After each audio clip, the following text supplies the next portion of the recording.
Howdy, folks. I'm in Edinburgh, Scotland. Why, you ask? Well, that's because I'm cool, and my life is cool, so I get to do cool shit.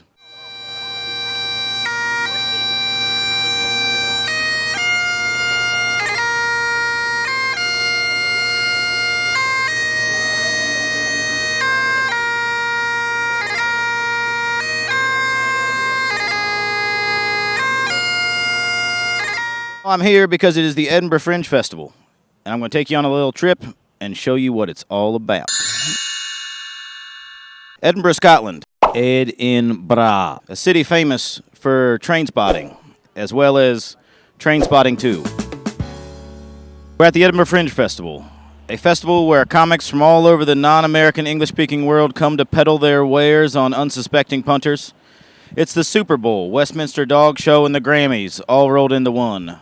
Not the TV Grammys, but the world's best grandma, which is always won by my mom, because she's so nice to my kids. Aww. Every August for the past 70 years, performers have descended upon this beautiful city for a variety of reasons. The festival, however, was not just comedy. In fact, comedy had nothing to do with it in the beginning. It just took over like a rash. The festival started in 1947 by an Austrian man named Rudolf Bing. Rudolph Bing! Originally, they're going to have the festival in Oxford, but Edinburgh's like, hey, why don't we do it in Edinburgh, and we can act like we're the cultural center of Europe instead of Oxford, because they already have a school. And Rudolph's like, cool. And then for years, it was just plays and orchestras and nonsense that only fancy pants people liked. And then a bunch of hippies started what is called the Festival Fringe. The Fringe Festivals of a bunch of hippie theater companies started their own shows uninvited off the official Fringe program. This is a significant event for us comedy losers. In the early 80s, the UK had a bit of a comedy renaissance. And in 1981, alternative comedy burst forth in the UK. And they began the Edinburgh Comedy Awards, known as the Perrier Award. The Perrier, known as fancy French water only douchebags drink. In my opinion, this is what helped make the Fringe suck. But it is sort of known as the UK's Oscars of comedy. I do think the award sucks. However, my friend Kwame got put up for it, and I really wished he'd win. Had he have won, I would think the awards definitely didn't suck. So do you need to be famous to perform at this festival? No, it helps. But I'm not famous. I'm really fucking good, but I'm not famous. You just need the right people to know you. Or just submit to a free venue. There's a list of many venues you can perform with. I'm not going to endorse any on this video, but here are just a few examples. This is a dry riser inlet. The reason the outside of the building uses a dry riser is because during the winter time the sprinkler system could freeze. So they fill it with compressed air so the fire department can come, hook water up to it, and then the compressed air will push on through. Because if it's frozen in the wintertime and there's a fire, everyone will die. And many years ago, this festival used to be very exclusive. But they've opened up a thing called the Free Fringe, which allowed comics up and coming to get involved. And unlike a lot of American comedy festivals, where you submit a video, give this guy money, and then they're going to pick their friends anyway, this is pretty wide open to all sorts of different comics. And it's a great opportunity for them to learn the experience of creating their own show. So you can put on all manner of shows here. You can do comedy, you can do improv, drama, you can juggle babies and chainsaws. You can rub beef gravy all over your nipples for an hour, and they'll probably hand you an award for it being high art. But most comics, they start off doing a 2- or 3-hander with friends. It shares the burden, as well as keeps the audiences from having to watch a brand new act do an hour. Just it turns into a waterboarding hostage situation with your shit jokes. Anyway, this is a Scottish sandstone, fine Scottish sandstone, which you see most of the city built out of. This here is what is this again? This is the Crown Office. That's the Tudor Rose. And that's just a star. It represents different types of stars.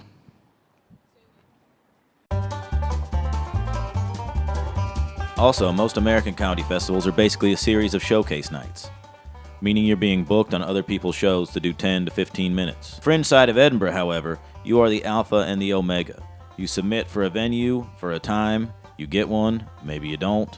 It's your baby, you advertise it, you market it, you write it, you do it. It is your hour to suck or not suck. There are a few ways to sell your show. You can hang your posters in a sea of other posters, pay big money to a PR firm, send invites to the press and maybe they'll review it and hopefully someone will come along. But mainly it's about flyering. Some people pay people to flyer. I might pay one good one.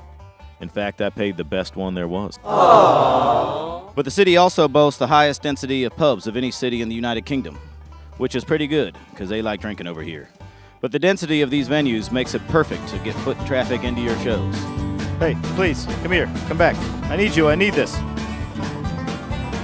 Show today, 420? Oh, what about you, buddy? Come on, big fella. That show sucks. I've seen that show. You're wasting your time.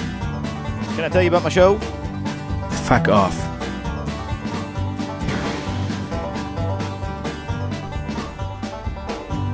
It is truly hard to express the size and scope of this festival. I'm not using creative camera angles to make it look bigger than it is. It's huge. There are almost 1,000 venues and roughly 800 million shows. There are huge stars here, some up and coming, some acts clinging to the scraps of their career. As a comedian to other comedians, I would tell them that there's nothing even remotely close to the Edinburgh Fringe. In 1 month, I performed an hour every day, 3 or more 10 spots a day, and was often on hour-long panel shows. I was on stage more this month than I will be on the American road all year. White Carrera, Artisan, Botticino, and Nero. I can name all the different types of stones.